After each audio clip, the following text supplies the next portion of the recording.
اعوذ باللہ من الشیطان الرجیم بسم اللہ الرحمن الرحیم الحمد للہ الذی جعل الحمد مفتاحا لذکرہ وسببا للمزید من فضلہ ودلیلا علی آلائہ وعظمتہ والصلاة والسلام علی عبدہ وامین وحیہ وخاتم رسولہ سیدنا و مولانا بالقاسم محمد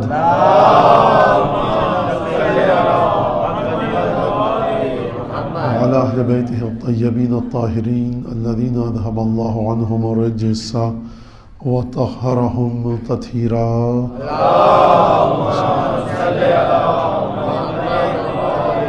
واللعن الدائم على أعدائهم أجمعين أما بعد فقد قال الله الحكيم في كتابه المجيد أعوذ بالله من الشيطان الرجيم قل لا أسألكم عليه أجرا إلا المودة في القربة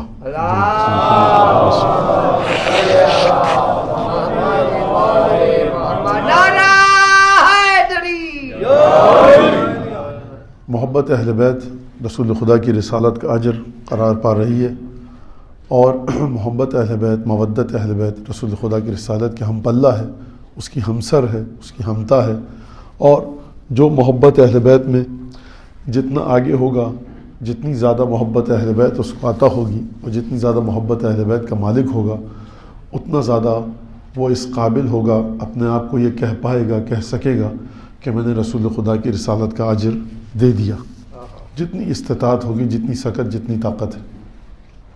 اور یہ جو شہزادی کونین جناب سیدہ کی شخصیت،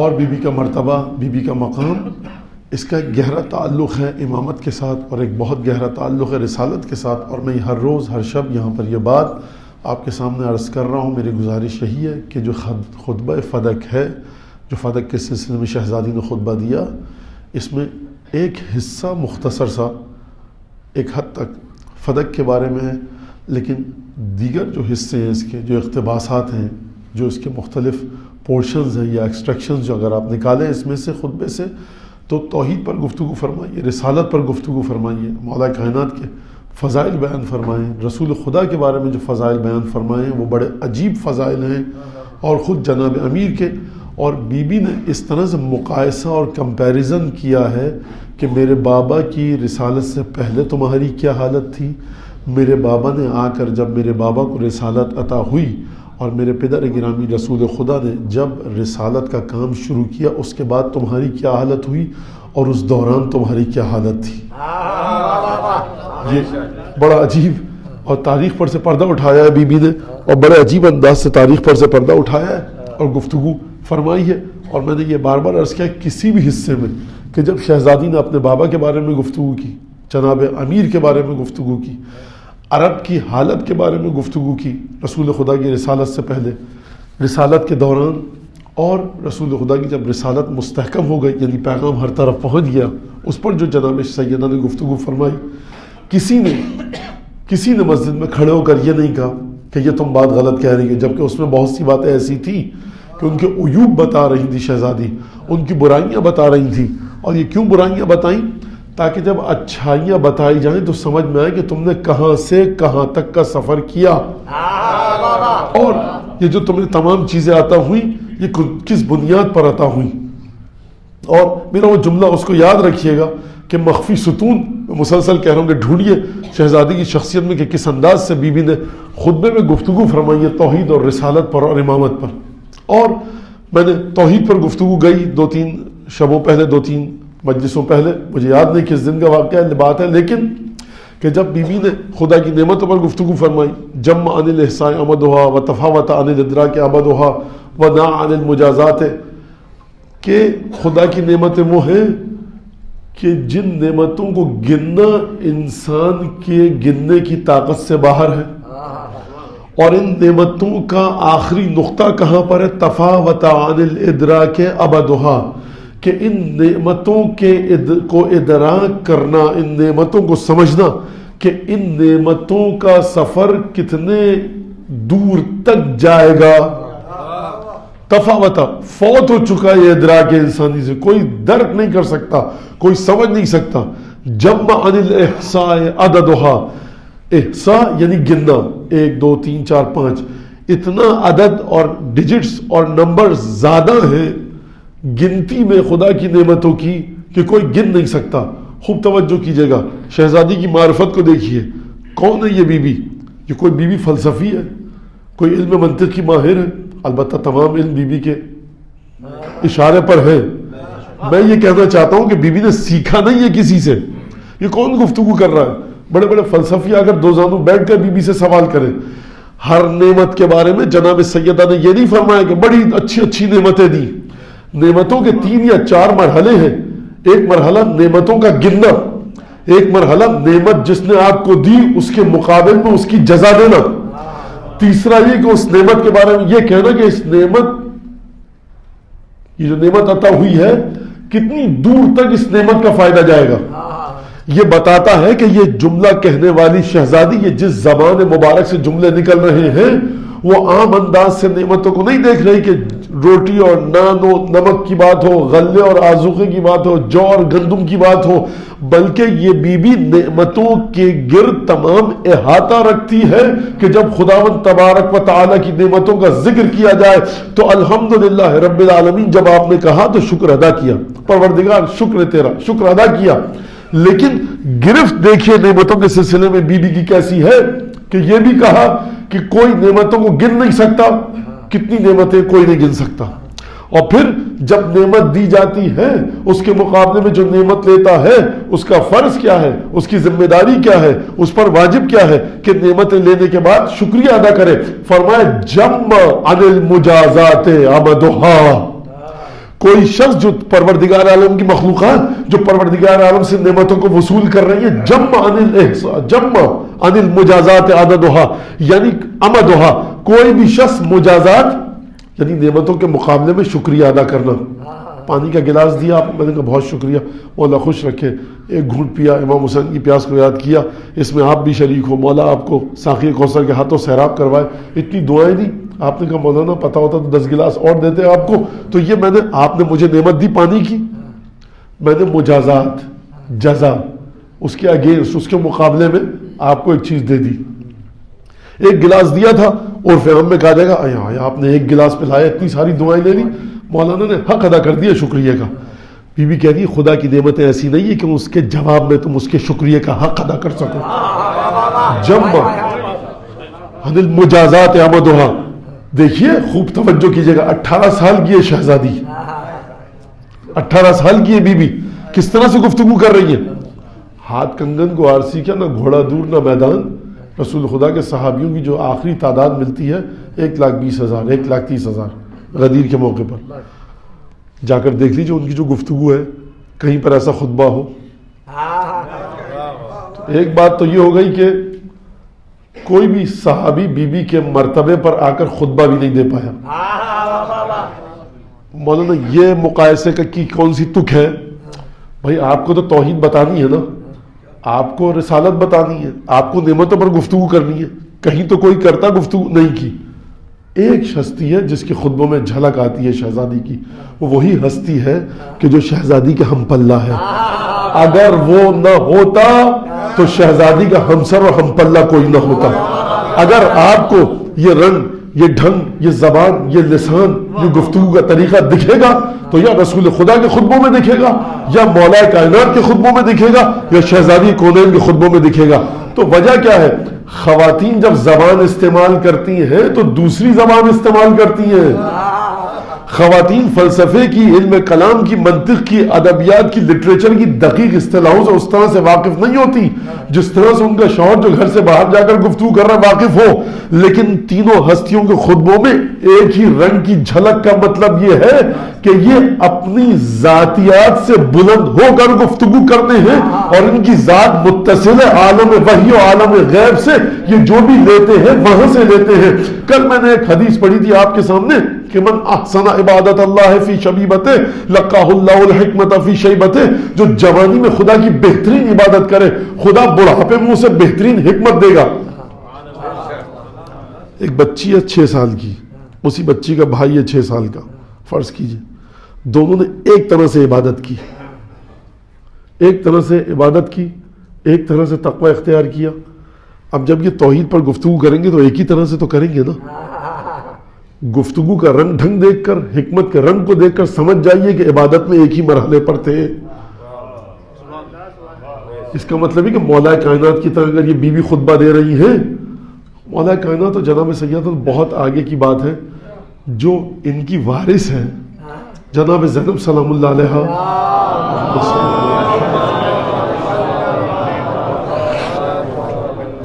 اس بی بی کے خطبوں کو دیکھیے آپ، کس انداز سے بی بی نے خطبہ دیا اور فصاحت و بلاغت امیر المومنین کی یاد دلا دی.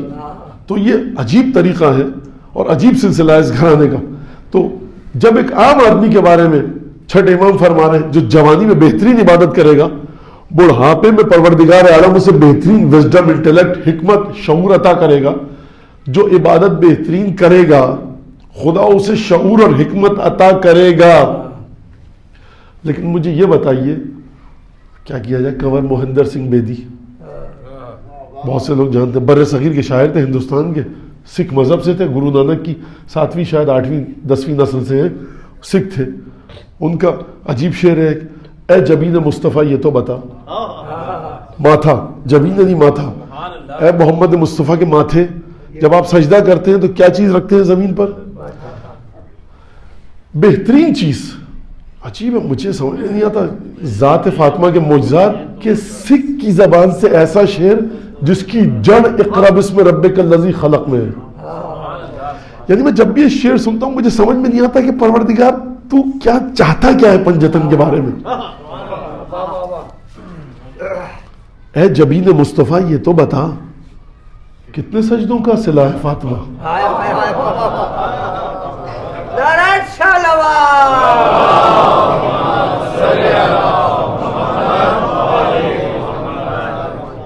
یہ بات کیا ہوئی؟ یہ بات یہ ہوئی کہ کل میں نے واقعہ اشارہ کیا اور معراج پر گئے، ختمی مرتبت کے کل مقامات پر گفتگو ہوئی اچھی خاصی کہ جو قرآن شریف کے اعتبار سے، قرآن کے حوالے سے، کہ نبی کریم کے تمام مقامات، فضائل، اور پھر وہی نازل ہوئی، ہر پتھر، ہر شجر، ہر جھاڑی، ہر پتا، ہر بوٹا نبی کو جھک کے سلام کر رہا ہے. اس کے باوجود پھر نبی کو معراج نصیب ہوئی، وہاں پر گئے، وہاں پر جناب سیدہ کا نور پیغمبر اکرم کو عطا ہوا بہشتی میووں کے ذریعے. اور روایت ہے کہ الحوراء الانسیہ، جناب سیدہ وہ حور ہے جو انسانی صورت میں زمین پر جس کے نور کو بھیجا گیا، یعنی یہ زمین پر رہ رہی ہیں لیکن زمین والوں سے ان کا کوئی تعلق نہیں ہے. الحوراء الانسیہ، یا شوہر ایسا ہے یا بیوی ایسی ہے.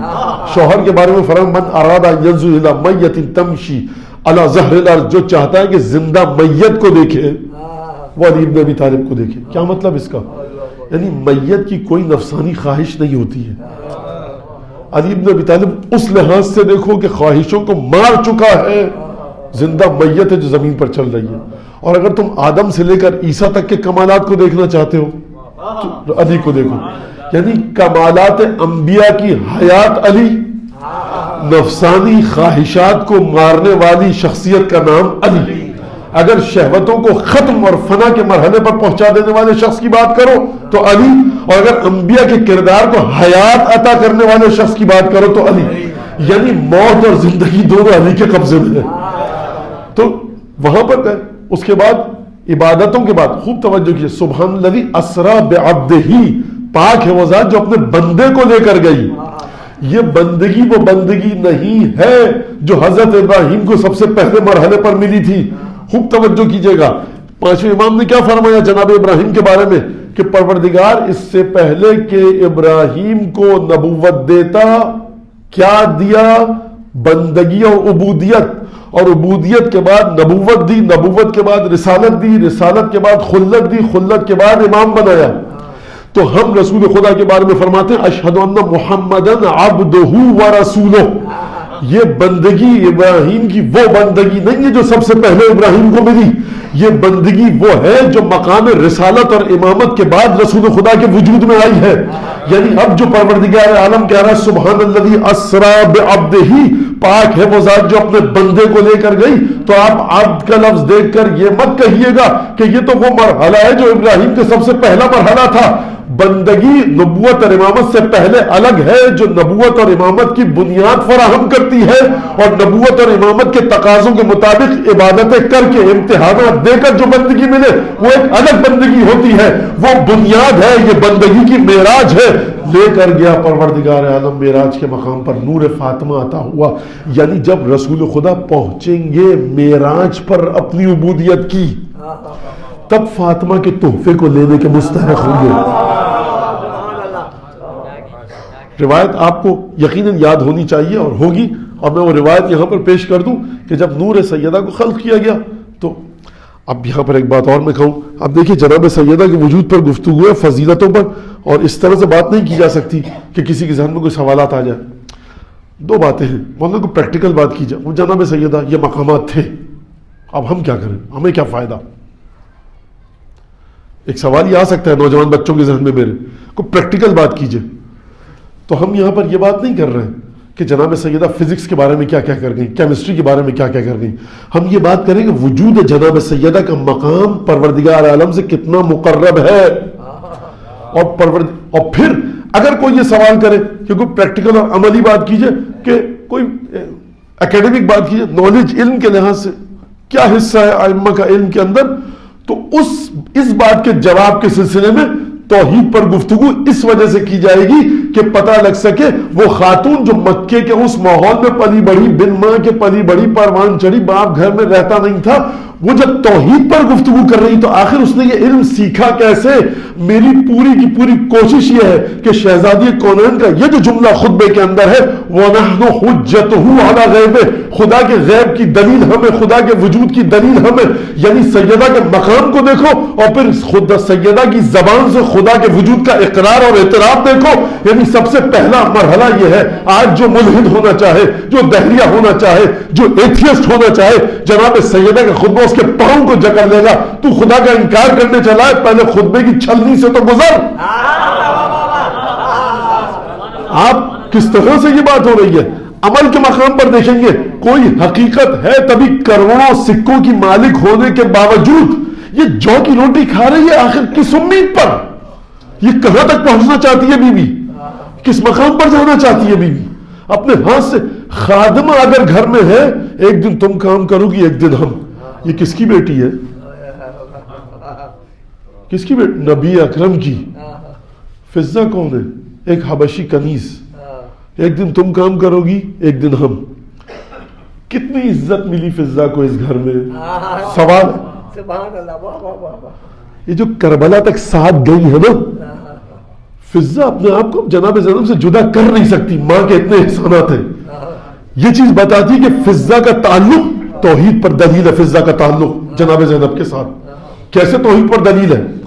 سب سے پہلے جو چھوڑ کر بھاگتا ہے نا اپنے آقا اور مولا کو، جو غلام ہوتے ہیں، جیسی زمانہ خراب ہوا چھوڑ کر بھاگ گئے، بدترین حالت میں یہ ساتھ ہے، کہہ سکتی نا بھائی میں تو حبشی کنیز ہوں، مجھے زبردستی حسین لے آئے تھے۔ کنیز گھر کی نوکرانی ہے، خادمہ ہے، لیکن ہر مقام پر ساتھ ساتھ ہے۔ خود سیدہ نے کیا دیا؟ کون سے الاؤنسز ملتے تھے؟ سرونٹ کوارٹر میں اے سی لگا تھا، کیا فیسیلیٹیٹ کرتی تھی؟ کیا بونس ملتا تھا؟ جو کی روٹی، وہ بھی کبھی کبھی نہیں ملتی تھی۔ دماغ دنگ ہے فضہ کی محبت جناب سیدہ کے ساتھ دیکھ کر کہ اب آپ مجھے یہ بتائیے کہ جناب سیدہ کی محبت رسول خدا کے ساتھ کیا ہوگی؟ اس گھرانے کے نوکروں کے ذریعے اس گھرانے کے آقاؤں کے منزلت کا تعین کیجئے۔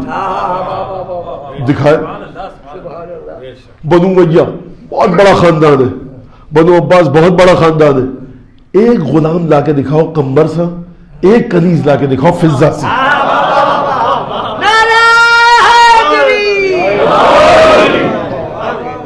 بھائی بنو عباس آئے، جھاڑو پھیر دی بنو امیہ پر، قتل کر دیا، غلام آقا سب بھاگے جان بچا کر، جس کو پکڑا گیا معذرت میں نہیں تھا، ایسا تھا ویسا تھا، لیکن قمبر کو بلایا جا رہا ہے، حجاج ابن یوسف بلا رہا ہے، کہا تو کیا کرتا ہے؟ کہا میں علی کا کیا کرتے تھے؟ کہا وضو کا پانی رکھ۔ کتنی محبت کرتا ہے؟ کہا بہت محبت کرتا ہوں۔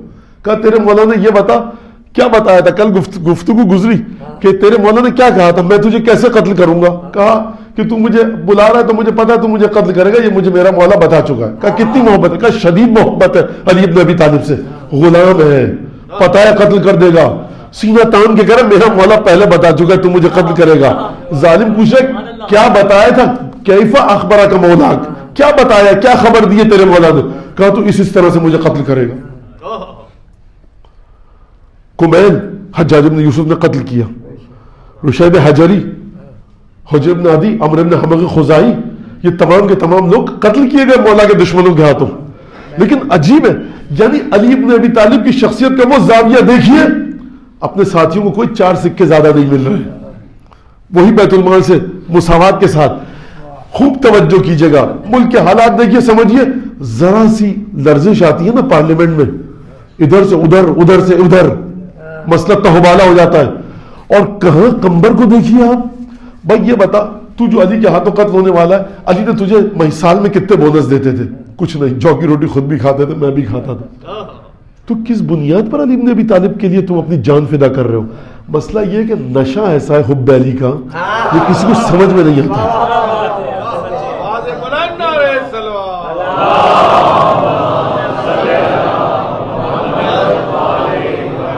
آپ نے کبھی سنا ہے, میں جناب سیدہ کے بارے میں کیونکہ گفتگو کرنی ہے, تو سیدہ کے جو قدموں کی دھول ہے ان کے اوپر مقامات کو سمجھ لیجیے. پہلے کہاں دیکھا ہے آپ نے کہ قافلہ قیدیوں کا آئے لٹا پٹا, اور روم کا سفیر جو کہ عیسائی ہے یزید کے دربار میں, کہا یہ کون لوگ ہیں؟ کہا نبی کی اولادیں. کہا لعنت ہے تجھ پر, تو نے یہ کیا کام کیا؟ کہا قتل کر دو. قتل کرنے کیا گیا. جب قتل کرنے سے پہلے اس نے کہا کہ میں نے آنے سے پہلے تمہارے نبی کو خواب میں دیکھا تھا کہ تجھے جنت کی بشارت مبارک ہو. میں پریشان تھا کہ عیسیٰ کو میرے خواب میں آنا چاہیے, محمد کو تو میں مانتا ہی نہیں نبی, تو یہ محمد میرے خواب میں کیوں؟ مجھے عجیب سا خواب لگا. خوب توجہ کیجیے گا, یہ ہے محبت اہل بیت. سمجھ لیجیے پہلے میں کہنے والا کیا ہوں, کہ اگر انسان اس گھرانے کو عین حق کو حقیقت مانے اپنی موت سے 2 منٹ پہلے,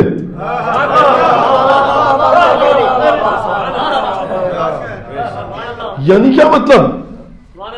یزید مجھے وصیت لکھنے دے, اتنی نمازیں میری قضا, اتنا یہ تھا, حج نہیں کیا, رسول خدا جنت کی بشار. یعنی تم اگر 2 منٹ پہلے, 1 منٹ پہلے فنا ہو رہے ہو, اس خاندان کو حق اور حقیقت سمجھتے ہو, عالم غیب میں فیصلہ ہو چکا ہے. کہاں پر لکھا ہے تاریخ نے؟ کیونکہ قافلہ آئے اور کہا جائے کہ خارجی تھے, باغی تھے, انہوں نے خروج کیا خلیفہ وقت پر, امیر مومنین پر, اور وہاں روم کا سفیر بیٹھا ہوں, اور وہ بفر جائے اور کہے کہ میں حضرت عیسیٰ کی پتہ نہیں کتنی نسلوں میں سے ہوں, کے بعد ہوں, کتنی پشتوں کے بعد ہوں, ان کے حواریوں کی, اور ابھی تک میرا احترام کیا جاتا ہے. ہماری ایک جگہ حافر و عیسیٰ, جہاں پر حضرت عیسیٰ کے سواری کے نشان سمو کے, ہم آج تک اس کا احترام کرتے ہیں, چومتے ہیں. تم نے اپنے نبی کے اولادوں کے ساتھ یہ کیا, لعنت ہو تجھ پر, قتل کیا گیا. یہ قتل کرنے کا مطلب, یعنی زندگی سے ہاتھ دھو بیٹھا, کفن دفن کیا ہوگا, مغفرت کی دعا کون کرے گا, یہ تمام کی تمام امکانات کو ذہن سے ختم کر کے کہتا مارنا مار دے. یہ ہے کیا چیز؟ لہذا علی ابن ابی طالب اگر بستر پر سو جائیں, یہ میں سمجھے بہت بڑی بات ہے, یہ میرے اور آپ کے لیے بڑی بات ہے. جبریل اور میکائیل ایک دوسرے کے ساتھ یہ کام نہیں کر سکے. خدا نے کہا جاؤ دیکھو, ایک بھائی دوسرے بھائی کے لیے جان قربان کرنے پر تیار ہے, تم میں سے کون ہے جو اپنی عمر اپنے بھائی کو دے گا؟ کہا پروردگار نہیں کر سکتے ہم. آیت نازل ہوئی. یاد رکھیے گا, یہ بستر پر سونا میرے اور آپ کے لیے بہت بڑی فضیلت ہے, علی ابن ابی طالب کے لیے بڑی فضیلت نہیں ہے. دنیا کی کوئی شے ایسی ہے ہی نہیں کہ جس پر عمل کر کے علی ابن ابی طالب اپنے حقیقی مقام کو آپ کو بتا سکے. کہیں پر بھی وہ موقع علی ابن ابی طالب کو ملا ہی نہیں کہ علی کما حق ہوں اپنے آپ کو ثابت کر سکے کہ میں علی ہوں, سوائے اس کے کہ نفس رسول قرآن کی جو آیت فرما رہے. تو یہ میں نے آپ کے سامنے پیش کیا. اب جناب سیدہ جو توحید پر خطبہ دیا, نعمتوں کے بارے میں یہ نہیں کہ پروردگار کی نعمتیں بہت اچھی ہوتی ہیں, کہا جمع عن الاحصاء عددها ونہى عن المجازات عبدها وتفاوت عن الادراک عبدها, کہ فوت ہو گیا, مر گیا, دور ہو گیا, موت آ گئی تمہارے شعور کو. کس چیز کے سلسلے میں؟ کہ تم خدا کی نعمتوں کی بلندی اور منزلت کو دیکھو کہ ان نعمتوں کا آخری مقام کیا ہے, ان نعمتوں کی پرواز کہاں تک ہے. پھر کیا فرمایا؟ پھر فرمایا کہ گن نہیں سکتا, جمع عن الاحصاء عددها, کوئی گن نہیں سکتا خدا کی نعمتوں کو. اب جب یہ بات پروردگار عالم کے بارے میں فرمائی اب وہ توحید کی طرف جناب سیدہ بڑھی اور عجیب انداز سے فرمایا کہ وَأَشْهَدُ أَن لَا إِلَهَ إِلَّا اللَّهُ وَحْدَهُ لَا شَرِيكَ لَهُ. کیا مطلب اس کا؟ گواہی دیتی ہوں اشہد ان لا الہ الا اللہ وحدہ لا شریک لہ. کلمے کا ترجمہ سب کو پتا ہے. بیوی نے توحید کی گواہی دی اور فرمایا کلمۃ جعل الاخلاص موصولها وزمن في القلوب معقولها وابان في الفكر معقولها الممتنع من الابصار رؤيته ومن الالسن صفته ومن الاوهام الاحاطه به ابتدع الاشياء لا من شيء كان قبلها وانشأها بلا احتزاء امثلة امتصرها. سنیے اب اس کی تشریح میری زبان اور میری بساط اور میری اوقات کے مطابق. کہاں زبان اس قابل کے اس بی بی کے خطبے کا ترجمہ بھی کر پائے یا تشریح کر پائے. سنیے بی بی کس انداز سے توحید کے بارے میں گفتگو کر رہی ہے. جب بی بی کی شہادت کے 400 سال کے بعد بھی آپ کو توحید کے بارے میں یہ چیزیں دکھائی دیتی ہیں کہ خدا اپنے پیر کو جہنم میں ڈال دے گا, خدا کو جسم اور جسمانیات سے باہر نہ نکال سکے. جب آپ یہ کہا آپ نے کہ خدا اپنی سواری پر بیٹھ کر شب جمعہ آسمانوں پر چھتوں پر آتا ہے, لہٰذا اپنی چھتوں پر کچھ غذا ڈال دیا کرو تاکہ خدا کا گدھا جو جس پر خدا اپنی سواری پر بیٹھ کے آتا ہے کھا لیا کرے. جب دنیا خدا کو جسم اور جسمانیات میں کہیں 100 سال پہلے شہزادی کونین خدا کا حقیقی تصور دے رہی ہے, کس انداز سے فرمائے کلمۃ جعل الاخلاص موصولها وزمن القلوب موصولها وابان في الفكر معقولها. یہ کلمہ کیا ہے؟ کلمہ توحید اشہد ان لا الہ الا اللہ. یہ تیاری کس کی ہے؟ دیکھو تیاری اس کی ہے کہ جب میں اپنے شوہر کے فضائل بیان کروں اور اپنے بابا کے, یہ مت کہنا جذبات میں بہ گئی. اس تکلیف کے عالم میں بھی توحید پر ایسی گفتگو کر رہی ہے تم میں سے کوئی کر تو کیا سمجھ بھی نہیں سکتا. یعنی میرے حواس میرے ہوش اپنے مقام پر ہے, شکستہ بازو ہے, شکستہ پہلو ہے, محسن شہید ہو چکے, لیکن اس کے باوجود بی بی اتنی عظیم ایکیڈمک گفتگو کر رہی ہے, اتنی عجیب علمی گفتگو کر رہی ہے. 4 چھینکے آ جائیں پروفیسر کو فزکس کے کہ سر یہ نومیریکل حل کر کے دیکھا, بیٹا دیکھ رہے ہو نزلہ ہو رہا ہے, تھوڑی دیر بعد آنا, کافی پی لوں چائے پی لوں, کیا مطلب ہے؟ حواس اپنی جگہ پر نہیں ہوتے انسان کے. نومولود بیٹے کی شہادت ہوئی ہے, گھر کے دروازے پر ابھی تک آگ لگنے کے نشان باقی ہیں, لیکن یہ بیوی اس انداز سے خطبہ دے رہی ہے آ کر, لگتا ہے کچھ ہوا نہیں, اور بہت صحت اور سلامتی کے عالم میں یہ بیوی تشریف لائی ہے اور گھر میں بہت سکون سے رہ رہی تھی. مخمل اور کمخاب کے بستروں پر نوکر چاکر تھے, کوئی کام کرنے کی ضرورت نہیں تھی, کتابوں کا مطالعہ جاری تھا, علمی گفتگو تھی. یہ بیوی تمام کے تمام کام اپنے ہاتھ سے کرتی ہے, یہ بیوی تمام کی تمام چیزیں اپنے ہاتھ سے انجام دیتی ہے. جانوروں کا دودھ دونا, کنویں سے پانی نکالنا, چکی پیسنا, 5 آدمی اس گھر میں ہیں. کبھی پیسیے گا بیٹھ کر چکی تو آپ کو سمجھ میں آئے گا کہ 1 کلو گندم کتنی دیر میں پستا ہے. اس کے بعد کلائیوں میں درد ہونا, اس حالت میں جانا, یہ تاریخ ہے, جوش خطابت نہیں ہے. یہ جو بی بی نے ایک قدم اٹھایا نا مسجد نبوی تک, اس کی سزا ہم آج تک بھگت رہے. اگر ایک قدم موسیٰ کی قوم نے تھوڑی دیر کے لیے موسیٰ کے ساتھ بے ادبی کی, پروردگار نے فرمایا بھٹکتے رہو صحرا میں 40 برس کے لیے. موسیٰ کہاں, سیدہ کونین کہاں.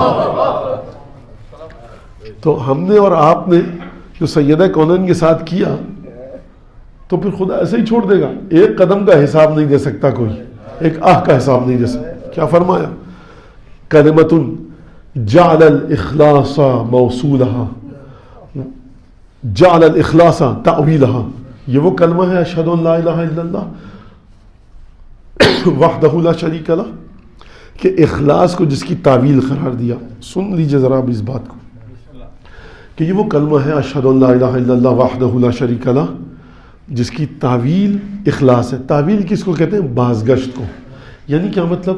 یعنی اب اس پہ حدیثیں ہیں, بہترین ذکر لا الہ الا اللہ ہے, بہترین لفظ جو مومن کی زبان سے نکلتا ہے لا الہ الا اللہ ہے.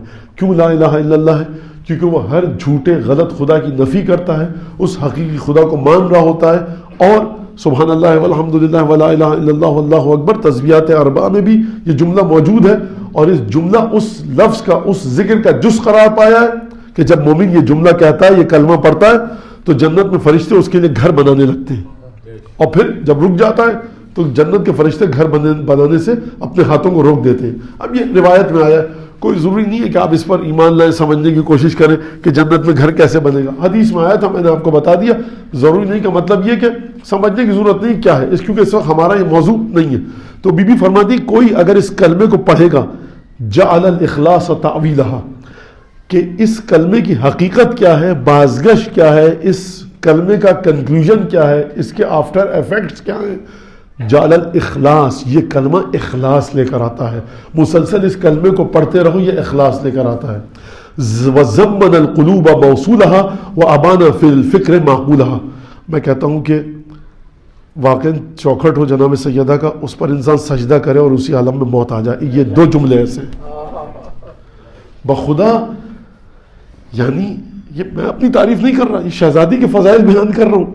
یعنی کس انداز سے الفاظ کو چنا ہے, یہ دلیل اس بات کی ہے کہ کسی بڑی جامعہ میں, کسی بڑی عظیم الشان یونیورسٹی میں تعلیم حاصل کی ہے. ڈھونڈیے اس یونیورسٹی کو جا کر, سب سیکھ رہے تھے نا اس یونیورسٹی میں, تو سب کو پتا کیوں نہیں تھا کہ دیوانی عورت اگر کوئی فعل بد انجام دے تو اس کو پھانسی نہیں دی جا سکتی مثلا. سب سیکھ رہے تھے توحید کو. اگر سب سیکھ رہے تھے رسول خدا سے توحید کو, تو تیمم کا طریقہ کیوں نہیں آتا تھا؟ اگر سب سیکھ رہے تھے تو حد لگانے کا طریقہ کیوں نہیں آتا تھا؟ اگر سب سیکھ رہے تھے تو بار بار مولائے کائنات قضاوت اور فیصلے کورٹ میں آ کر کیوں کرتے تھے؟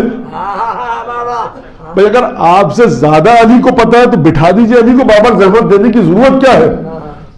سمجھیے کہ بی بی کیا فرما رہی ہے. فرمایا زمن القلوب, یہ جو جملہ ہے جعل الاخلاص تعویلہ, یہ میں نے بتایا کسی حد تک کہ اس کلمے کی جو بازگشت ہے وہ اخلاص ہے, خلوص ہے. یعنی کیا مطلب؟ یعنی ہر خدا کو ٹھکراؤ, صرف ایک خدا کو مانو, خالصتاً ایک خدا کو مانو. وَزَمَّنَ الْقُلُوبَ مَوْصُولَهَا وَأَبَانَ فِي الْفِكْرِ مَعْقُولَهَا.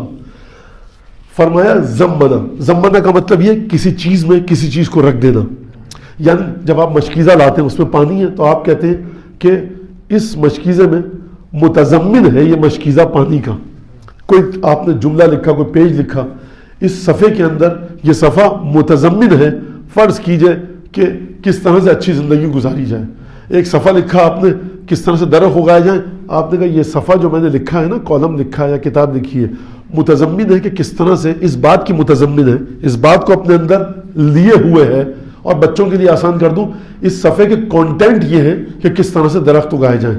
تو بی بی فرماتی ہے کہ یہ وہ کلمہ ہے کہ زمن القلوب موصولہا, کہ یہ وہ کلمہ ہے کہ جس کلمے کو پڑھنے کے بعد, جس کی ادائیگی کے بعد قلوب, قلب انسانی کا جو کانٹینٹ ہوتا ہے نا, وہ موصول لے لیتا ہے, واصل ہو جاتا ہے. میں نے صرف ترجمہ کیا, ابھی تشریح کہتے ہوئے سچی بات یہ مجھے شرم آ رہی ہے کہ کہاں یہ زبان اور کہاں تشریح. میں واقع حضرت حجت سلام اللہ علیہ یقیناً ہماری ان جملوں کو سن رہے ہیں,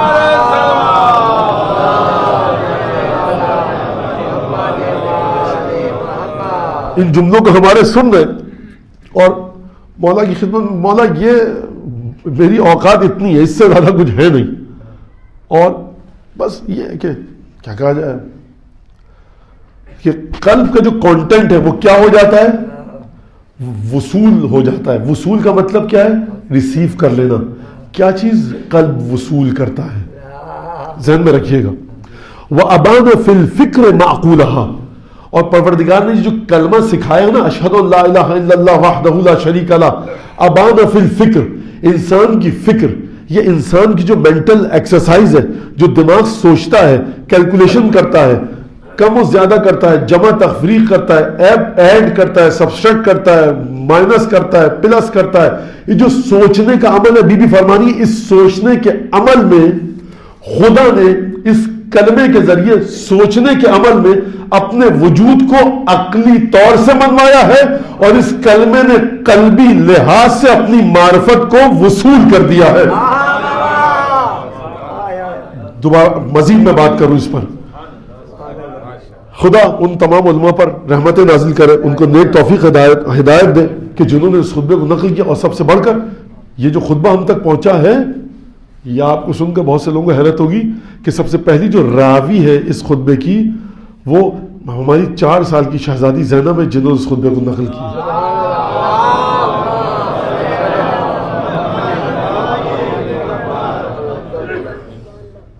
اب میں ایک مثال دیتا ہوں، ٹھیک ہے؟ بچے اور نوجوان میرے غور سے سنیں. بھوک، پیاس سب کو پتہ ہے. اس وقت فرض کیجئے آپ سب کے پیٹ بھرے ہوئے، شکم سیر ہو کے گھر سے کھانا کھا کر آئیں، اور ایک بچہ آپ سے پوچھتا ہے کہ بھوک کیا ہوتی ہے. اب کہ دیکھو، جب معدہ خالی ہوتا ہے نا تو ایک کمزوری کا احساس ہوتا ہے، نقاہت کا احساس ہوتا ہے. تو کمزوری کا جب احساس ہوتا ہے اور پیٹ خالی لگے اور کام کرنے کی طاقت نہ ہو، نقاہت کا احساس ہو، ویکنس کا احساس ہو، اسے کہتے ہیں بھوک. تو آپ نے جو تعریف بتائی یہ صحیح ہے. ہو سکتا ہے کبھی بلڈ پریشر لو ہو جائے اور اس کو چکر آنے لگے، کمزوری کا احساس ہو، وہ کہے بھوک یہی ہے. ہو سکتا ہے کہ نیند کی وجہ سے وہ کوئی کام نہ کر پائے، ہاتھ پیروں میں طاقت نہ رہے، وہ کہے بھوک یہی ہے. تو آپ کبھی کسی چیز کو سمجھاتے ہیں گفتگو کے ذریعے اور پھر اس کی پوری تھیوری بتاتے ہیں اس کو. دیکھو بھوک کی فیلنگز یہ ہے پوری تفصیل کے ساتھ کہ بھوک اس کی سمجھ میں آ جائے. ایک دفعہ بچے کو بھوک لگتی ہے خود، اور وہ اچھا یہ بھوک ہے جو مجھے اس وقت لگ رہی ہے، جی کل جو آپ کو بتا رہا تھا آپ کی سمجھ میں نہیں آیا تھا وہ یہ ہے. تو کبھی کبھی آپ کسی چیز کو سمجھتے ہیں عقل کی تگ و دو کے ذریعے، اپنی انٹلیکٹ وزڈم کے ذریعے، ذہانت کے ذریعے، مغز اور دماغ کو بروئے کار لا کر استدلال کے ذریعے، دلیل کے ذریعے. وہ چیز جو جل رہی ہے وہاں پر وہ آگ ہے، یہ کیا ہوتی ہے؟ اس میں سے روشنی نکلتی ہے، حرارت نکلتی ہے. تو کیوں نکلتی ہے بھائی؟ گیس ہوتی ہے، لکڑی ہوتی ہے، اس میں یہ ہوتا ہے، یہ ہوتا ہے، کمبسشن ہوتا ہے. تو اس میں حرارت بھی ہونی چاہیے، اس میں گرمی بھی ہونی چاہیے، اس میں روشنی بھی ہونی چاہیے. آپ نے عقل کے ذریعے سمجھا. لیکن ایک دفعہ میں نے ماچس دیا سلائی، جلائی اور آگ لگائی، میں نے کہا یہ ہے آگ. آپ نے کہا بالکل اس میں آگ میں حرارت بھی ہے، روشنی بھی ہے. اب آپ نے یہاں پر عقل کے ذریعے نہیں سمجھا بلکہ آپ نے خود چیز کو لمس کر کے اس کے پاس جا کر سمجھا. بی بی فرما رہی ہے زمن القلوب موصولہا، یعنی یہ کلمہ ایسا ہے کہ جب تم قلب کے ذریعے خدا کے وجود کو درک کرو تو خود بخود خدا کا وجود تمہارے قلب میں آ جاتا ہے. تمہیں کسی مینٹل اور برین کی ایکسرسائز کی ضرورت نہیں رہتی.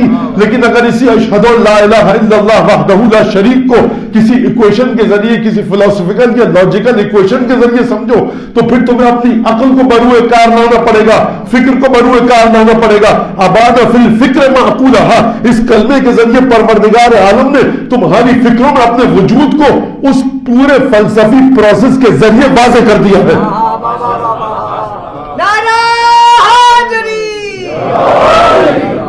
قرآن میں خداوند تبارک و تعالیٰ کیا فرما رہا ہے؟ حبیب وَلَئِن سَأَلْتَهُم مَّن خَلَقَ السَّمَاوَاتِ وَالْأَرْضَ، حبیب تم ان سے اگر پوچھو گے نا، امید ہے کہ یہ بات واضح ہو جائے گی. وَلَئِن سَأَلْتَهُم مَّن خَلَقَ السَّمَاوَاتِ وَالْأَرْض، حبیب اگر تم ان سے پوچھو گے نا کہ زمین اور آسمان کو کس نے خلق کیا ہے، مشرکین مکہ سے پوچھو گے کس نے خلق کیا ہے، تو وہ ایک خلقہن العزیز الحکیم، کسی بہت بڑی طاقت والے نے جس کی طاقت سے بڑی کوئی طاقت نہیں ہے اور اس کے پاس بڑی عقل ہے، اس نے اس کو خلق کیا ہے. یہ خدا کو نہیں مانتے لیکن کہہ رہے ہیں کہ کوئی ہے جس نے اس کو خلق کیا ہے.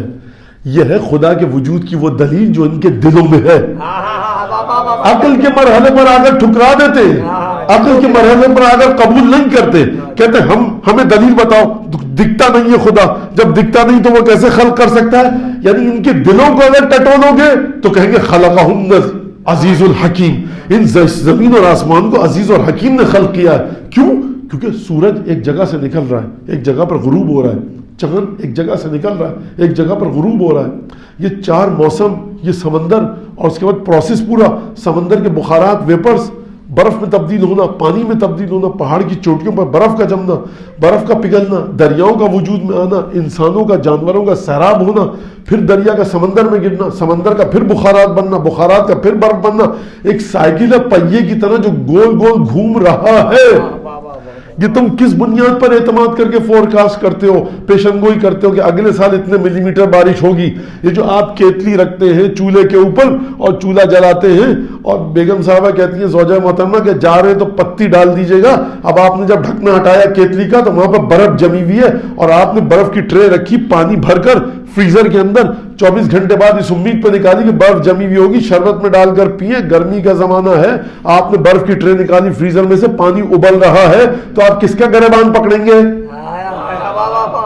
ڈی سی صاحب کا، اے سی صاحب کا، پرائم منسٹر کا، صدر کا، چیف جسٹس کا، کس کا؟ یہ کس امید پر آپ یہ سب کام کر رہے ہیں؟ یہ امید پر یہ کام کرنا یہ دلیل اس بات کی ہے کہ آپ سسٹم کو مانتے ہیں کہ کوئی سسٹم ہے، لیکن عقل پر ماتم کیجئے کہ سسٹم والے کو آپ نہیں مانتے. تو بیوی یہ فرما رہی ہے زمن القلوب موصولها وابان فی الفکر معقولها.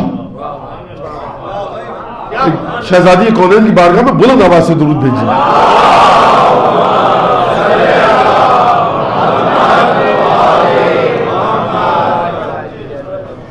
اور جب اس کے بعد اگلا جملہ بی بی نے جو فرمایا وہ خلقت کے بارے میں فرمایا.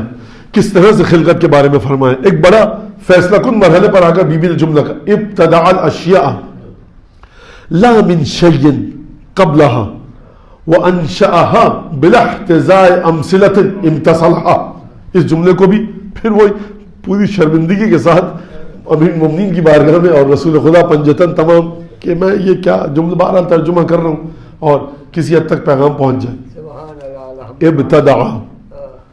ابتدا کا میں ترجمہ کروں کہ پیدا کیا، غلط ترجمہ ہے.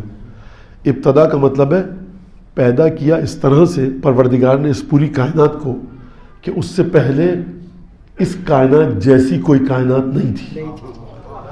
ابتدا کہتے ہیں جو چیز خلق ہوئی ہو سب سے پہلے. جس شخص نے سائیکل بنائی اس کے سامنے پہیا جس نے ایجاد کیا تھا اس کی مثال موجود تھی. اچھا پریشان مت، جس صاحب نے جہاز بنایا ہوائی جہاز انہوں نے کوئی بڑا کام نہیں کیا ہے. مطلب میں یہ خالص مولویانہ ذہنیت سے نہیں کہہ رہا، بلکہ سائنٹسٹ حضرات کہتے ہیں کہ انسان نے ابھی تک جو بھی چیز بنائی ہے وہ کاپی پیسٹ کیا ہے نیچرل ورلڈ سے. یعنی آپ نے دوربین بنا لی کہ وہ کئی ہزار کلومیٹر تک کئی ہزار میٹر تک دیکھتی ہے. آپ سے پہلے شکرہ خدا نے بنایا ہوا تھا. میں سائنسدانوں کی کاوش کو صفر قرار نہیں دینا چاہ رہا، محنت کی ہے، واقعی محنت کی ہے اور جوش فرما چکے. شکریہ کیوں کر ادا ہوا اہل ایجادات کا. ایک دریا بہ رہا ہے طرفہ مصنوعات کا، دن کی طرح جگمگا اٹھا ہے چہرہ رات کا. خون آہن میں دوائیں خون موجودات کا، جس میں آہن میں دوائیں خون موجودات کا. یوں انہوں نے جزو خاک اپنا پسینہ کر دیا، دھات کے آلات کو داناؤ بینا کر دیا. بڑا ان کی خدمت ہے، سائنسدانوں کی خدمت ہے. لیکن جوش کا مرثیہ موجود مفکر. میری اپنے نوجوان بچوں سے درخواست ہے اس کو پڑھیں اور دیکھیں جوش کی فکر کہاں پر ہے. اور پھر جو لا کر انہوں نے مقایسہ کیا ہے موجد کا مفکر کے ساتھ، یعنی تھنکر کا انوینٹر کے ساتھ، اور پھر انہوں نے کہا مفکر موجد سے آگے ہے، تھنکر انوینٹر سے آگے ہے، کیوں اس کی دلیل دی ہے. اور پھر اس کے بعد انہوں نے کہا کہ کائنات کا عظیم ترین وہ شخص جو کائنات کی گتھیوں کو سلجھا سکتا تھا یا جناب امین ہے یا جناب سید الشہداء. لہٰذا ہمارے بچے جو یہ پوچھتے ہیں کہ صاحب بی بی سیدہ نے فزکس میں کوئی چیز لکھی تھی، مطلب سپرسونک کوئی پلین کے بارے میں کوئی چھٹے من کی کوئی تھیوری ہے، تو حضور یہ آپ بات کر رہے ہیں انوینشنز کے بارے میں، انوینٹرز کے بارے میں. بات یہ ہے کہ جب سے پروردگار عالم نے اس کائنات کو بنایا ہے انوینشنز اور تھنکنگ، تھاٹس اینڈ تھنکنگ، سوچ، تفکر، تفکیر، ذہن کے گھوڑوں کو دوڑانا اور ذہن کے گھوڑوں کو دوڑا کر انسان کی گتھیوں کو سلجھانا الگ کام ہے، اور موجودہ چیزوں سے چیزوں کو خلق کر کے انسانی زندگی کو آسان کرنا الگ کام ہے. ایک درود بھیجیں ذرا محمد آل محمد.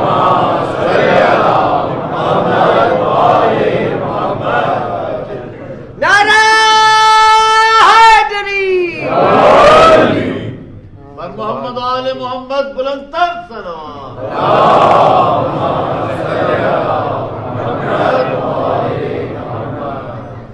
تو یہاں پر ہم بات کر رہے ہیں. اب یہ ایک الگ چیپٹر ہے کہ ائمہ کوئی چیز انوینٹ کر سکتے تھے یا نہیں کر سکتے تھے، یہ ایک الگ چیز ہے. اور انبیاء کا کام انوینشنز کی طرف لے کر نہیں جانا ہے. اچھا اکاؤنٹنٹ یہودی بھی ہو سکتا ہے، شیعہ بھی ہو سکتا ہے، سنی بھی ہو سکتا ہے، بدھسٹ بھی ہو سکتا ہے، ہندو بھی ہو سکتا ہے. اکاؤنٹنٹ کوئی بھی ہو سکتا ہے، لیکن وہ اکاؤنٹنٹ جو اچھا ہو وہ کہاں سے تربیت کی جائے اس کی. پائلٹ کوئی بھی ہو سکتا ہے، کسی بھی مذہب کا ماننے والا، لیکن اچھے کردار کا پائلٹ کہاں سے لایا جائے. اہل بیت کے پاس وہ چیز ہے کہ جس کی تمام کائنات کو ضرورت ہے، یعنی کردار سازی، یعنی خلق خدا کے لیے خدا کے حکم کے مطابق کام کرنا، اہل بیت کی تعلیمات کے مطابق سڑک کے کنارے جھاڑو دینے والا شخص اگر پوری ذمہ داری سے جھاڑو دے رہا ہے یہ اس ڈاکٹر سے کہیں بہتر ہے کہ جو زبردستی دواؤں کے پرسکرپشن میں اضافہ کر کے دوائیں دے رہا ہے تاکہ اپنا کمیشن بنا سکے. اس وکیل سے کہیں بہتر ہے, اس عالم دین سے کہیں بہتر ہے کہ جو لوگوں کو جھوٹ کی طرف لے کر جا رہا ہے, جو اپنی داڑھی اور امامے اور ابا و قبا سے دھوس جمائے, اس سے کہیں بہتر ہے. فرمایا رحم اللہ عمران اذا عمل عملا اتقنا, خدا کی رحمت ہو اس شخص پر کہ جو کوئی بھی کام کرے پوری توجہ سے کرے, کوئی گوشہ اس کا مخدوش نہ چھوڑے, کسی قسم کا لوپ ہول نہ ہو. رسول خدا نے دعا فرمائی ہے ایسے شخص کے. لینڈنگ اور ٹیک آف کے وقت اگر وہ پائلٹ یہ کہے کہ مسافروں کی جان کا ذمہ دار میں ہوں, مجھے پوری طرح سے سونا ہے, مجھے فلاں مشروب نہیں پینا, ثواب ہے اس کا. اسلام اس طرح سے نہیں ہے جس طرح سے ہم نے سمجھا ہوا ہے. بہرحال چلیے اسی جملے کی طرف. ابتداء کا مطلب کیا ہے؟ یعنی خلق کرنا اس انداز سے کہ اس سے پہلے کوئی چیز ایسی نہیں تھی. جس نے سائیکل بنائی اس نے پہیے کو دیکھ کر دو پہیے جوڑ دیے. دیکھیں میں پھر کہہ رہا ہوں کہ میں سائنسدانوں کی توہین نہیں کر رہا, میرا کہنا یہ ہے, اب جیسے میں کیا باتیں کر رہا ہوں, میں کوئی اپنی طرف سے لا رہا ہوں نہیں, کچھ ادھر سے کچھ ادھر سے, مطلب ہمارے علماء کی مختلف کتابوں سے. وہ جو خطبہ مسجد نبوی میں جو بی بی دے کر چلی گئی وہ پہلی دفعہ یہ خطبہ دے رہی ہے, وہ الگ مرتبہ ہے, یہ ہماری گفتگو کا مرتبہ الگ ہے. تو ابتداء الاشیاء, اس خدا نے تمام اشیاء کو پیدا کیا. کس طرح سے پیدا کیا؟ ابتداء لا من شیء کان قبلہا. میں نے 2-3 دن پہلے عرض کیا تھا کہ ایک جملہ ہے جو پانچویں امام نے بھی یہی جملہ استعمال کیا اصول کافی میں, اور شہزادی کونین کے خطبے میں بھی یہی جملہ انہی الفاظ کے ساتھ ہے. اس کا مطلب یہ ہے کہ دادی اور پوتے کے علم میں کوئی فرق نہیں ہے. دیکھیے ہم یہ بات نہیں کر رہے کہ مدینے میں بہت گرمی پڑتی تھی, لوگ پسینے میں سے بے حال ہو جاتے تھے. جناب سیدہ نے یہ جملہ کہا, امام باقر فرمائے لوگ بے حال ہو جاتے تھے, مدینے میں اتنی گرمی پڑتی تھی. انہوں نے آگے پہلے کہا اس جملے کو, امام باقر نے بعد میں کہہ دیا اس جملے کو. دادی نے کہا اس کو پہلے, پوتے نے اس کو پہلے کر دیا, مضمون تو پہنچا دیا مدینے میں بڑی گرمی پڑتی تھی. ہم اس کی بات نہیں کر رہے. عجیب جملہ ہے, لا من شیء کان قبلہا, یعنی اتنے بے قیمت لفظ ہیں یہ دونوں, کہیں اور اگر پائے جائیں لا یعنی نہیں, من یعنی سے. کیا لفظ ہے یہ؟ بہت بڑے کوئی لفظ نہیں ہے. تغزل و تعشق و زہد و تقوی و عرفان و معرفت و استغراق کوئی بڑے گاڑے بڑی ڈینسٹی والے لفظ نہیں ہے یہ. لا من بکھرے پڑے, لا من نہیں سے. لیکن عجیب معجزہ ہے, پوتے نے بھی وہی پہ استعمال کیا ہے جہاں دادی نے استعمال کیا, پوتے نے بھی اسی بات کو کہا جہاں دادی نے استعمال کیا. فرمایا ابتداء الاشیاء لا من شیء کان قبلہا, یعنی خدا نے جو کائنات کا آغاز کیا نا, خدا نے کائنات کا آغاز کیا. اب مجھے بہت معذرت کے ساتھ اگر یہ لا من شیء کان قبلہا کے بجائے یہ ہوتا من لا شیء, میری توجہ ہے نا بات پر, اگر یہ جملہ ہوتا من لا شیء تو کیا معنی نکلتا؟ جملہ کیا ہے؟ شہزادی کا اور شہزادے کے پوتے کا حضرت باقر العلوم صلوات اللہ وسلام علیہ.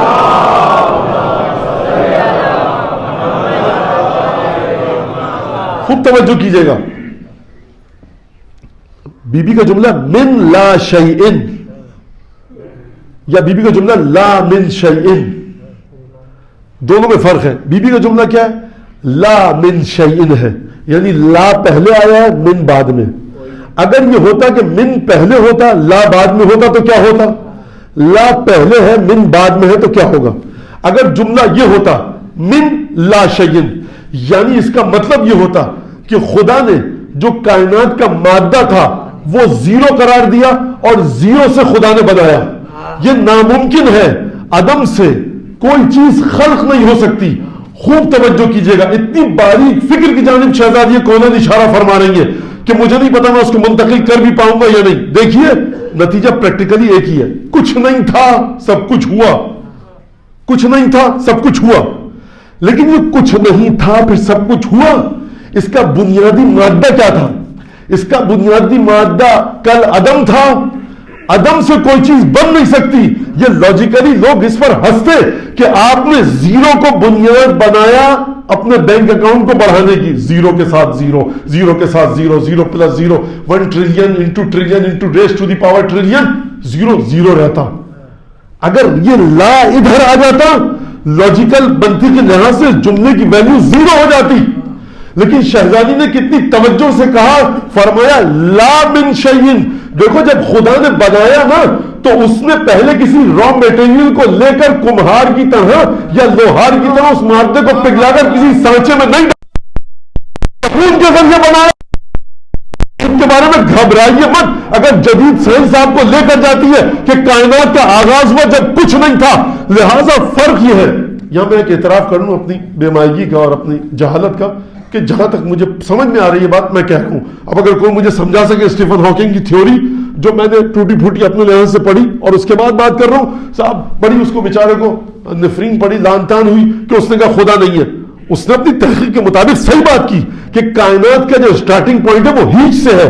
اگر تم کہتے ہو ہیچ اور پوچھ سے ہے, نتھنگ سے ہے, کلعدم سے ہے, تو کلعدم خدا ہے, یعنی کائنات کا کوئی خدا نہیں ہے. اگر وہ یہ کہہ رہا ہے اور آپ اس کو برا بھلا کہہ رہے ہیں, اس کی بات تو سمجھیے وہ کیا کہہ رہا ہے. وہ اگر یہ کہے گا کہ سٹارٹنگ پوائنٹ کے لیے کائنات کی خدا نے لوہے, تانبے, پیتل, چاندی کو جس طرح سے میٹلرجی میں کیا جاتا ہے, جس طرح سے کمہار مٹی کو لیتا ہے, اس کے بعد مختلف شکلیں دیتا ہے, خدا نے اس طرح سے نہیں کیا کہ کسی مادے کو کہیں سے اٹھائے اور اس کے بعد شکلیں دے.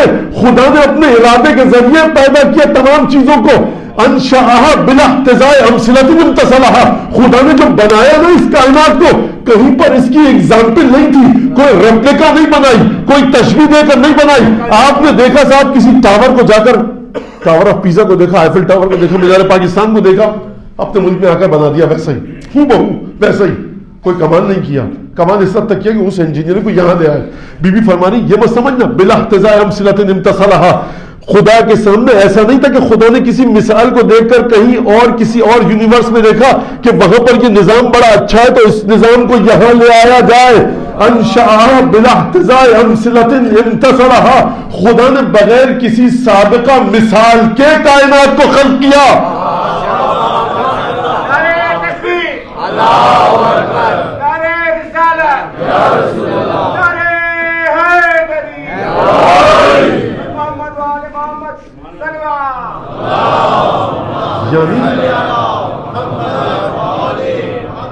آپ بتائیے اس بی بی کے چوکھٹ پر سجدہ اگر نہ کیا جائے تو کس کے چوکھٹ پر سجدہ کریں؟ 1400 سال پہلے جو بی بی 18 برس کی عمر میں کسی سے درس و تدریس لیے بغیر, اس وقت اس بی بی کو اس بات کا علم ہو کہ لا اگر ادھر آئے گا تو یہ معنی ہوگا, لا اگر ادھر آئے گا تو یہ معنی ہوگا, اور یہ علم اس طرح سے چلے کہ پوتا یہ نہ کہے ہماری دادی تو گھر میں رہتی تھی, پرانے زمانے کی خاتون تھی, 100 سال پہلے جیتی تھی, کہیں غلطی نہ ہو جائے, لا کو یہاں کیوں رکھا, دادی نے وہاں رکھا تھا, ارے دادی کو بہرحال نیک خاتون تھی, ہم لا کو یہاں لے آئے. پوتا بھی جانتا ہے کہ دادی وہ ہے کہ جس کی آنکھوں کے سامنے کائنات کو خلق کیا گیا.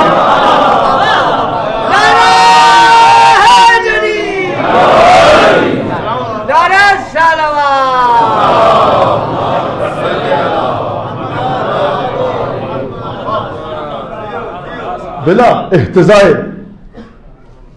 میں ایک مثال دے دوں, بہرحال مثال مناسب تو نہیں ممبر کے لحاظ سے, لیکن کسی حد تک. ایک شخص موسیقار ہے, ایک دھن ایسی بناتا ہے جو آج تک نہیں بنی. اس کے بارے میں تو آپ مان لیتے اس سے پہلے ایسی دھن نہیں بنی. کہ کہاں سے بنا رہا ہے؟ دماغ سے. اس کے دماغ کا ڈائسیکشن کیجئے, دیکھیے کہیں پہ موسیقی کے نوٹس لکھے ہوئے, یہ لوور نوٹ ہے, یہ ہائر نوٹ پہ جائے گا, یہ سب تو تھوڑا مجھے پتا ہے, یہ سب لکھا ہوا ہے, کہیں نہیں لکھا ہوا. یہ کہاں سے آتا ہے؟ چیزوں کا ایبسٹریکٹ ہونا, میٹیریلسٹک فارم میں نہ ہونا, لیکن اس کے باوجود کریشن میں ٹینجبل, قابل لمس ہو کر باہر آنا, یہ خدا کے وجود کی دلیل ہے. شخص مجسمہ ساز ہے, ایک عجیب مجسمہ بناتا ہے, ایک عجیب پینٹنگ بناتا ہے, ایک شخص ایک عجیب چیز بناتا ہے جو آج سے پہلے نہیں بنی تھی. یہ کس طرح سے بنا رہا ہے؟ ذہن کے ذریعے. ذہن کو سے کاٹیے, پیٹیے, چیریے, ڈائسیکشن کیجئے, دیکھیے کہیں پہ لکھا ہوا ہے کہ نہیں لکھا ہوا. صاحب انیس کے مرثی آج تک کوئی نہیں لکھ سکا. جوش کی طرح کی شاعری آج تک, مطلب فراق گورکھپوری جیسا شاعر اردو زبان میں ادیب نہیں پیدا ہوا, یا فلاں صاحب ایسے تھے, یا فلاں صاحب ایسے تھے. تو یہ کہاں سے تھے؟ ان کے دماغ پہ دیکھیے الفاظ وہی الفاظ استعمال کیے انہوں نے جو ڈکشنری میں آپ کے پاس ہیں. یہ اس طرح سے کلام کو لکھتے ہیں کہ انسان پھڑک اٹھے, اچھل جائے اپنی جگہ سے, یہ کیا کلام کیا اور یہ کس طرح کا کلام لکھا, کیا بات کر دی ہے, تو یہ کہاں سے آیا. فرمایا بی بی نے امتصلہا بلا احتزاء امثلۃ امتصلہا, بغیر کسی مثال کے پروردگار عالم نے خلق کیا. کیوں خلق کیا؟ اگلا مرحلہ, کونہا بقدرتہ وزرعہا بمشیتہ من غیر فائدۃ منہ الی تکوینہا ولا حاجۃ لہ الی تصویرہا الا اظہارا لقدرتہ ودلالۃ علی ربوبیتہ واعزازا لدعوتہ وتنبیہا علی طاعتہ. کہا خدا نے جو بنایا تم یہ مت سمجھنا اس کی خلقت سے اور جو تصویریں بنائی ہیں خدا نے کائنات میں, خدا کو کوئی فائدہ تھا مگر یہ کہ تثبیتاً لحکمت, خدا اپنی حکمت کو ثابت کرنا چاہتا تھا. اعزازاً لدعوت, خدا چاہتا تھا اس کے انبیاء جب آئیں تو انبیاء کی جو بیک اپ فائل ہو نا, سپورٹنگ ڈاکومنٹس, نوح کس بات پر, کس خدا کی بات کر رہے ہو, اس کائنات کو دیکھو میرے خدا نے بنائی ہے. جو بیک اپ فائل تھے سپورٹنگ ڈاکومنٹس نوح کا, اعزازاً لدعوت. اعزاز کا مطلب کیا ہے؟ اردو میں کچھ اور معنی ہے, عربی میں کچھ اور معنی ہے. اعزازاً یعنی عزت دینا, عزت کا عربی میں کچھ اور معنی ہے. عزت کا مطلب یہ یا عزیزاً لا یرام, آپ پڑھتے ہیں جوشن کبیر میں, اے وہ ذات عزیز کہ جس پر کوئی غلبہ نہیں پا سکتا. عزیز کا مطلب عربی میں جس پر کوئی غلبہ نہ پا سکے, یعنی اعزازاً لدعوت. پروردگار عالم نے کائنات کو اس طرح سے اس لیے بنایا کہ اپنی دعوت کو جب انبیاء آئیں, رسول خدا تک, آدم سے لے کر رسول خدا تک اور حضرت امیر سے لے کر حضرت حجت تک جب یہ آئیں اور دعوت دے پروردگار عالم کی طرف لے کر آنے کی, تو یہ سپورٹنگ ڈاکومنٹس ان کا ہو. یعنی تم خدا کے وجود سے انکار کیوں کر رہے ہو, اس کا بھاگ کیوں رہے ہو, کیا نہیں دیکھتے یہ کائنات کیسی ہے؟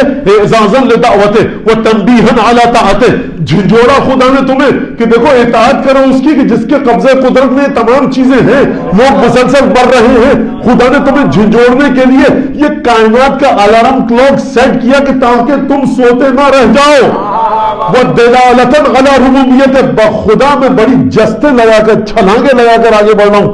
اور انشاءاللہ کہ مجھے شہزادی کون ہے بہرحال معاف فرمائیں گے کہ جس طرح سے میں توڑ پھوڑ کے بی بی کے خطبے کو پیش کر رہا ہوں, اس کے علاوہ میرے پاس راستہ نہیں ہے. بی بی نے جو لفظ کا اظہاراً لقدرت, اپنی طاقت کا اظہار کر سکے,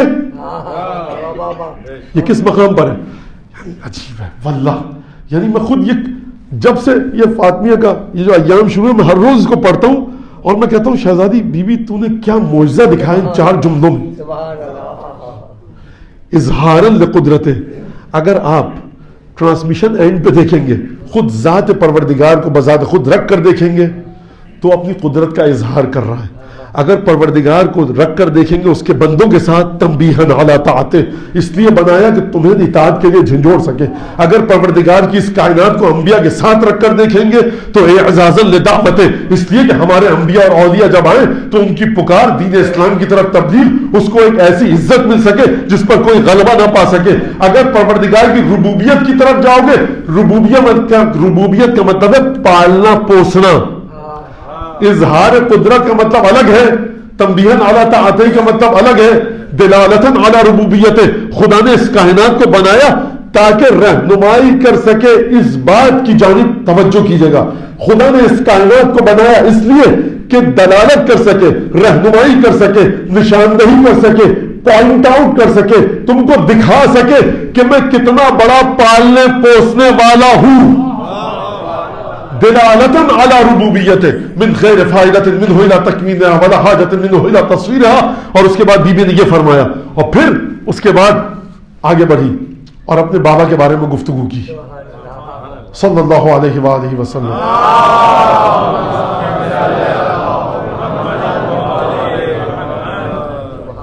آپ مجھے اس بات کا جواب دیجئے ذرا کہ بی بی کہتی اشہد ان لا الہ الا اللہ وحدہ لا شریک لہ واشہد ان محمدا عبدہ ورسولہ واشہد ان علی امیر المؤمنین ولی اللہ.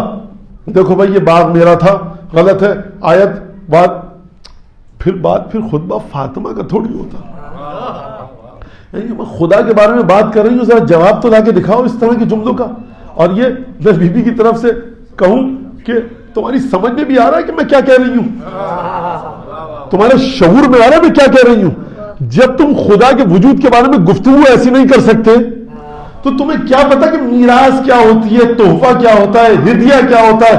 تم ہم پر شک کر رہے ہو, ہم پر شک کر رہے ہو. میرا بابا 63 سال کی عمر میں گیا, کب میرے بابا نے مجھے چرب و نرم و گرم غذائیں دی, کب ہم مخمل و کمخاب کے بستر پر سوئے؟ بدر, خیبر, خندق, احد, حنین میرے شوہر کی تلوار کا صدقہ ہے. تم بتاؤ کبھی ہم نے مال غنیمت لیا؟ ہجرت سے پہلے میری ماں کے ٹکڑوں پر پلتے رہے, ہجرت کے بعد میرے شوہر کی تلوار کے صدقے میں پلتے رہے. تم مجھ پر شک کر رہے ہو؟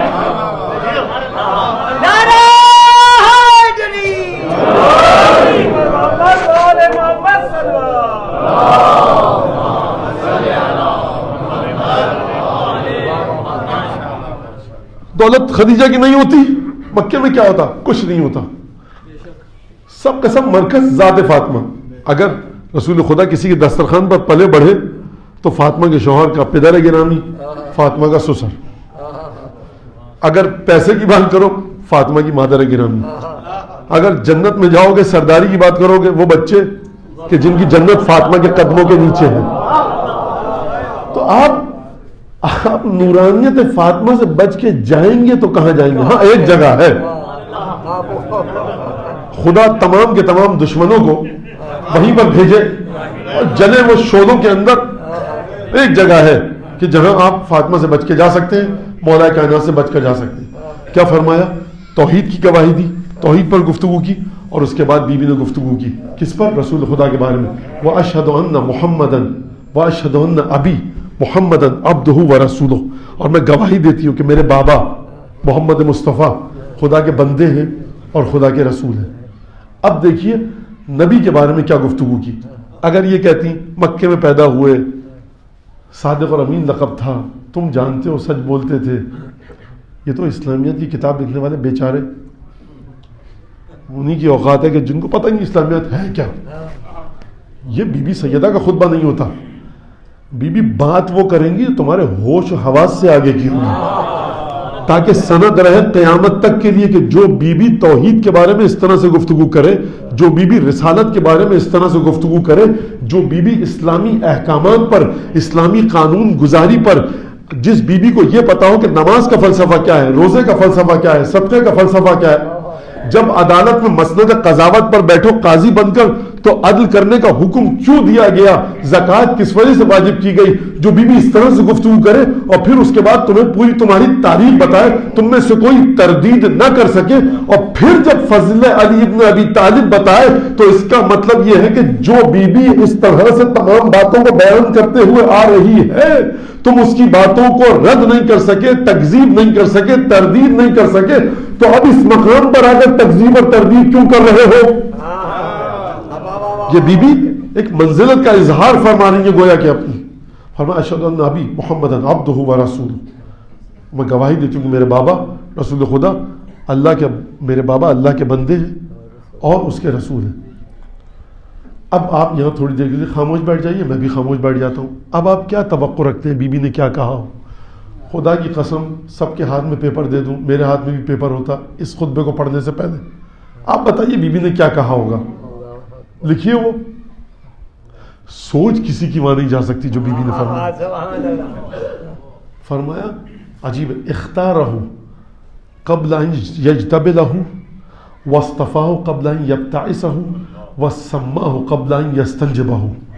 3 مرحلے بتائے نبی کی ذات کے جو خدا نے انجام دیے, اور 3 مرحلے بتائے کہ جو پروردگار عالم نے نبی کے ساتھ انجام دیے.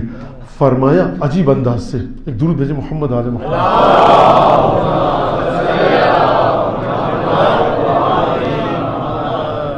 اختارہ قبل ان یست, جو جملہ ہے یجتبلہ, پروردگار عالم نے نبی کے نور کو اختیار کر لیا تھا کہ تمام کے تمام کام اسی سے دوں گا, تمام کی تمام بزرگیاں اس کو دوں گا. اختارہ, خدا نے مصطفیٰ کو اختیار کر لیا تھا.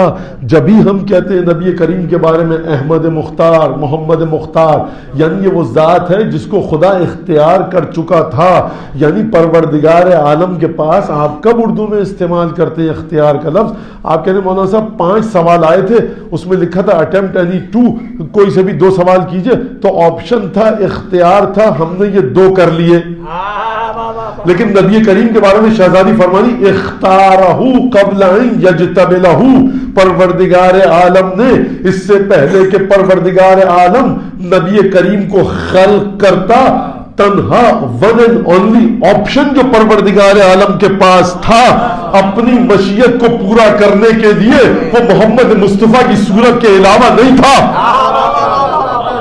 آپ میں سے یا میں، ہم اور آپ یہ جملہ نبی کریم کے بارے میں لکھ سکتے تھے، سوچ سکتے تھے؟ اسلامیات کے نصاب کی پہنچ یہی تک کہ صادق اور امین تھے، کانٹے چبوئے گئے، صبر کیا، لیکن بی بی قسم ناز سے گفتگو کر رہی ہے اختارہ قبل ان یجتبلہ، پروردگار عالم نے نبی کریم کو اختیار کر لیا تھا اس سے پہلے کہ پروردگار عالم ان کو وجود عطا کرتا، واصطفاہ قبل ان یبتعثہ، اور پروردگار عالم نے اپنے علم میں جب عرش الہی پر تھے محمد مصطفیٰ کو برگزیدہ کر کے بڑا مقام عطا کر کے چن لیا تھا اس سے پہلے کہ نبوت دے کر بھیجتا، نبوت دے کر بھیجا، یہ تمہارے سامنے ذات آئی، یہ علم الہی میں محمد مصطفیٰ کی شخصیت مرحلے اصطفاء پر عرش الہی میں پہنچ چکی تھی۔ وہ سماہ قبل ان یستنجبہ، اور اس سے پہلے کہ پروردگار اپنی کرامت، عزت، شرف، بزرگی، برتری کے لیے نبی کو چنتا اور انتخاب کرتا، نبی کا نام خدا رکھ چکا تھا، سب کے سامنے تعارف کروا چکا تھا۔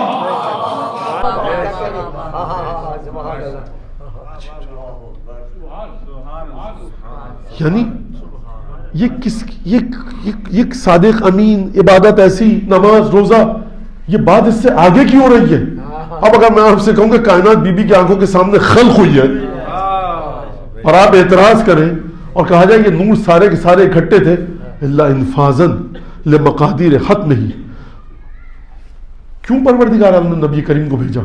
انفاذاً لمقادیر حکمت حتم ہی، کہ پروردگار کی جتنی بھی تقدیریں ہیں نا، جتنی بھی تقدیریں ہیں، یعنی ایک چونٹی کے سلسلے میں خلقت کے جو پروردگار کی تقدیر ہے، اس کو جو پروردگار حتمی اور فائنلائز کرنا چاہتا ہے، اس کے لیے پروردگار عالم نے محمد مصطفیٰ کا انتخاب کیا۔ یہ بی بی درود بھیجیے نبی کریم کی ذات پر۔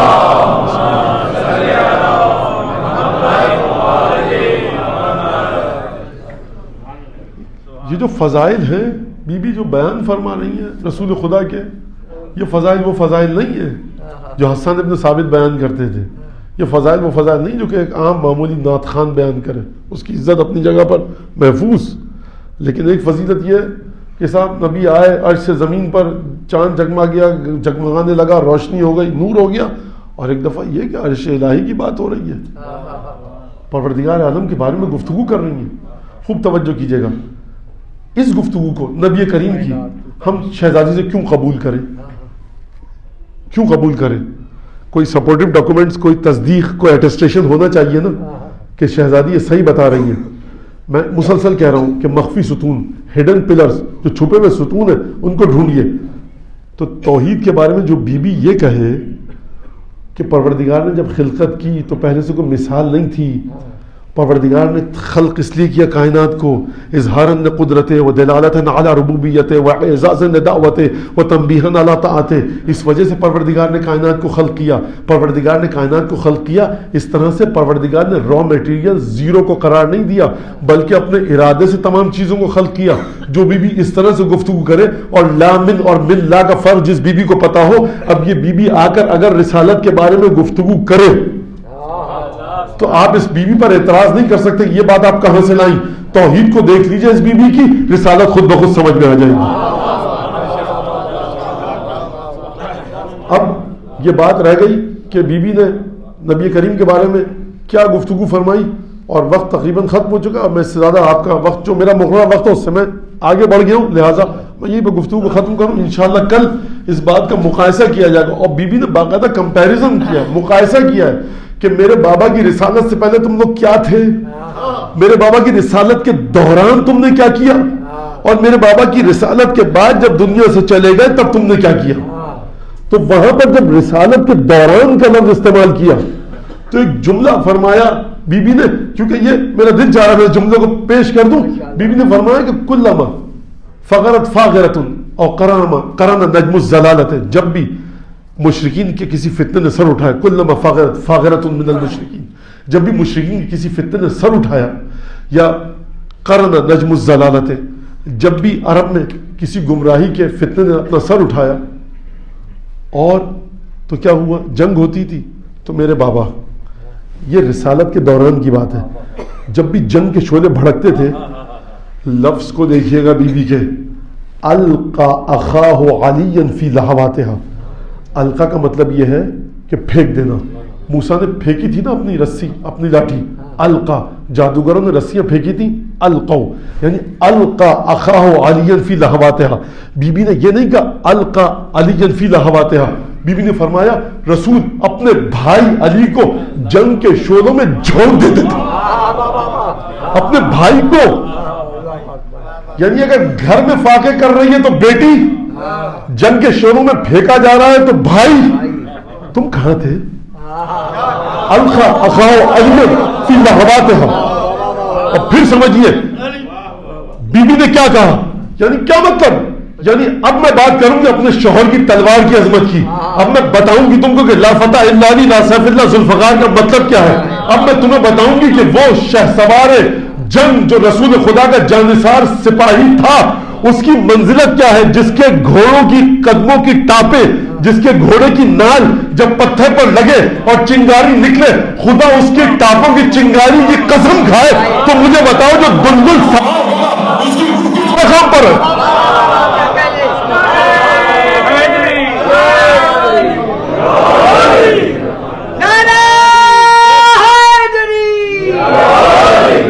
القا اخاہ علی فی لہواتہا، میرا بابا اپنے بھائی کو، یہ نہیں کہ میرے شوہر کو، کہا اپنے بھائی کو. یعنی کیا مطلب، یہ مت سمجھنا کہ میرا بابا علی سے محبت نہیں کرتا تھا، بے توجہ تھا، بھائی تھا، نفس تھا. علی ابن ابی طالب رسول کے دل کی دھڑکن تھا. رسول خدا نے اپنے دل کی دھڑکنوں کو، اپنے دل کی دھڑکن کو جنگ کے شعلوں میں جھونک دیا. فلا ينكفر الا يطلب السماخ باخمصه ويخمد لهبها بحد سيفه.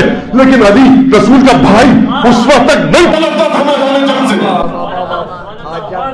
اس وقت تک نہیں پلٹتا تھا میدان جنگ سے. یتا سماخ باخمصه، جب تک اپنے ہاتھوں سے فتنے کے سر کو کچل نہیں دیتا تھا. وَيُخْمِدْ لَهَبَهَا بِحَدِّ سَيْفِهِ، اور جنگ کے بھڑکتے ہوئے شعلوں کو اپنی تلوار کے پانی سے بجھا نہیں دیتا تھا. بلاغت دیکھیے، فصاحت دیکھیے، لگتا ہے فاطمہ نہیں ہے، اب یہ مرتضی خطبہ دے رہے ہیں.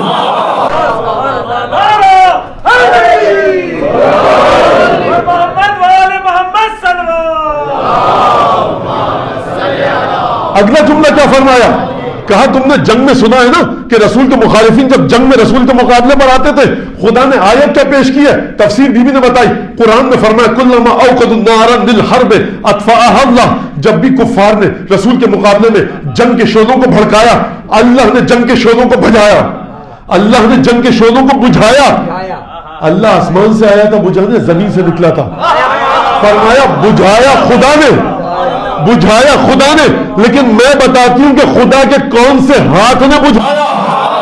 اور رسول کا بھائی علی تھا جس کو رسول خدا جنگ کے شعلوں میں جھونک دیتے تھے. جھونکا رسول خدا نے علی کو جنگ کے شعلوں میں.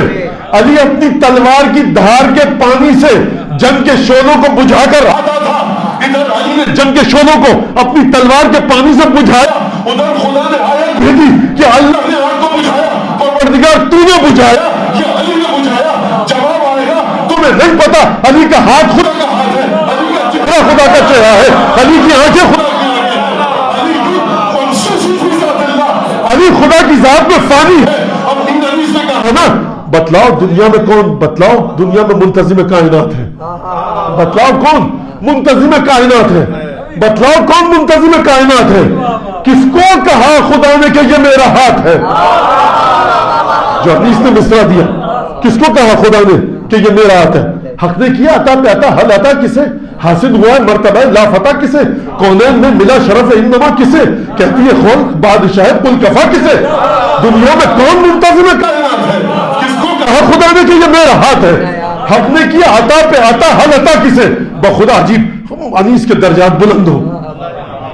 یہ بی بی خطبہ دے رہی اس حال میں کہ پہلو شکست تھا، پہلو شکست. رات کا وقت آیا، خدا آپ کی زحمتوں کا اجر دے. اور میں منتظمین سے معذرت بھی چاہتا ہوں کہ وقت بہت زیادہ ہو گیا، مختصر مسائل پڑھوں گا دیکھیے ایک دفعہ وہ وقت آیا کہ بی بی سیدہ نے علی کو پاس بلایا. علی پاس بیٹھے بسترے پر.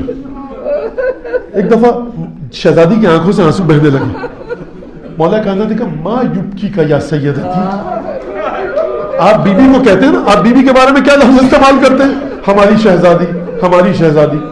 آپ تو غلام ہیں نا, ہم آپ غلام ہیں, غلاموں کے غلام ہیں. ہم کہتے ہیں ہماری شہزادی.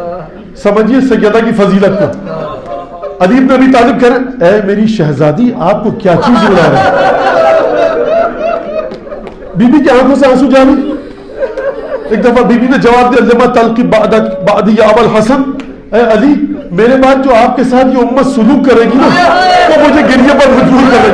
یہ بھی مظلومیت کو سمجھیے. مظلومیت ایک مولا کائنات وہ ہے کہ بی بی کا بازو شکستہ ہے, پسلیاں شکستہ ہے, محسن شہید ہو چکا ہے, لیکن علی کے چہرے کو دیکھ کر بی بی گریہ کر رہی ہے. میں کہوں گا بی بی یہ تیرے شوہر نامدار کی فضیلت کیا ہے کہ جس کو دیکھ کر تو اپنا غم بھلا کر اس کے غم کے لیے گریہ کرے. یا علی مجھے رات کو غسل دیجیے گا, رات کو کفن دیجیے گا, رات کو نماز پڑھائیے گا, میری قبر کا کسی کو پتہ نہ بتائیے گا, جنہوں نے مجھے اذیت دی ان کو میرے جنازے پہ حاضر بٹھونے دیجیے گا. بس ایک دفعہ بی بی کی روح بدن سے جدا ہوئی. مولا کائنات نے مختصر پر رکھا, بی بی کے جسد مطہر کو غسل دیا, کفن دیا وہ جو جنت سے کفن آیا تھا. ایک دفعہ مختصر پر جسد مطہر کو رکھا اور ایک دفعہ حجرے کا رخ کیا. یا حسن و یا حسین و یا زینب ہلم تزودوا بامکم, حسن حسین زینب آؤ اپنی ماں کا دیدار کر لو, اسی دیدار کے سہارے پوری زندگی گزارنا. بچے دوڑتے ہوئے آئے. آپ سمجھے موقع کو, صورتحال سمجھ رہے ہیں آپ سمجھ رہے مولا کے گھر میں کیا کوہرام بپائے. جوان ماں کو غسل دیا جا رہا ہے, بچے سسکیاں لے کر کمرے میں گریہ کر رہے ہیں. مولا کائنات سے لگتا ہے کہا بچوں کمرے میں رہنا, کہیں تمہاری نگاہ, یہ میرے الفاظ ہیں, کہیں تمہاری نگاہ شکستہ برداشت نہ کر پاؤ گے. بس ایک دفعہ جنتی کفن دیا. جب کفن دیا جاتا ہے تو کفن کی ٹوکریاں باندھ دیا.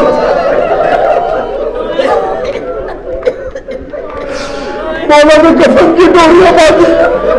حسن حسین بچوں آئے آخری دیدار کر لو. دائیں بائیں سے حسن حسین آئے. جی یہ کہتا زینب نے اپنے چہرے کو ماں کے قدموں پر ملنا شروع کیا. کتنے برس کی ہے آپ کی بیوی زینب؟ 4 برس کی معصوم ہو. ماں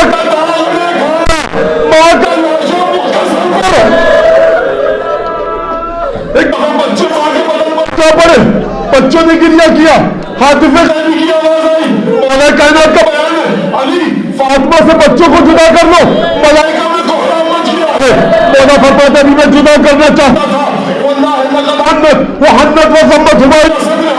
میں نے دیکھا کہ ایک دفعہ فاطمہ کے حل سے کرراہت نکلی, چیخ نکلی, بند کفن کھلے. فاطمہ نے دونوں ہاتھوں سے شدت کے ساتھ حسن حسین کو کھینچ کر گلے لگایا. میں پوچھوں گا بیوی یہ سبب کیا ہے؟ تم جانتے نہیں ماں کا تاج ہے حسن حسین, بڑے ننھے بچے ہیں. میں تعزیت دینا چاہتی ہوں. میں کہوں گا بیوی یہاں تو تسلی دے دی. ارے کربلا کے میدان میں جب زینب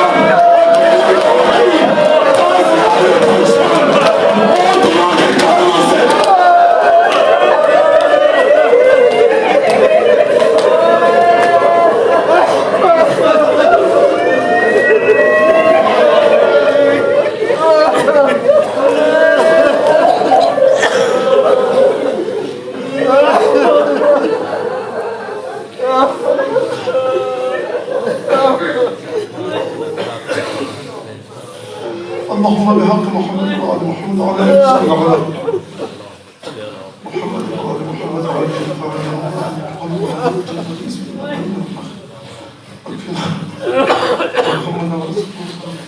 وصحبه